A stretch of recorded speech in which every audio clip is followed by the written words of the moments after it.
அந்த காலத்தில் காலண்டர் கிடையாது. சூரியனில் வந்து டேட்டு சொல்லக்கூடிய அம்சம் கிடையாது. இப்போ எல்லா நாளும் ஒரே சைஸாக தான் இருக்கும்.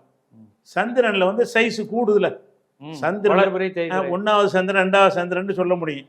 1வது சூரியன் 2வது சூரியன் சொல்ல முடியுமா? அப்போ அந்த காலத்து மக்கள் காலண்டர் இல்லாத காலத்தில் நாட்களை அறிந்து கொள்வதற்கு அதை பார்ப்பாங்க. இன்னைக்கு 1, இன்னைக்கு தேதி 2, இன்னைக்கு 3, அப்படி வளர்வது தேய்வதை வைத்து அதுக்கு தான் அந்த காலண்டர் தான் பிறைங்கிறது. அந்த காலத்தில் வந்து இதான் வேற என்ன காலண்டர் இருந்துச்சு? வேற எதை வச்சு ஒரு நாளை மனுஷன் கணிப்பான்? சூரியனை வச்சு கணிக்கிறதா இருந்தால் சூரியனை வச்சு அந்த சைஸை வச்சு கணிக்க இயலாது. இன்னைக்கு வந்து 24 மணி நேரம் அப்படி ஒரு கால்குலேட்டரில் கணிக்கிறோம்.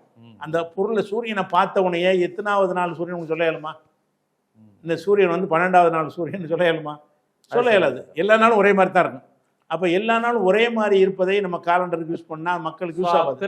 சந்திரனை வச்சு காலண்டர் மாதிரி சந்திரன் காலண்டர் தான் அப்படித்தானே இருக்குது. சந்திரன் என்ன செய்யும்னா ஒன்று ஒன்றா கூட்டிகிட்டே வரும். 14 வரும்போது ரவுண்ட் ஆயிரும், மறுபடியும் ரிவர்ஸில் குறைஞ்சிட்டே வரும், திருப்பி குறைஞ்சிட்டே வரும். அப்போ 15ன்னு ஆகிக்கணும் நம்ம.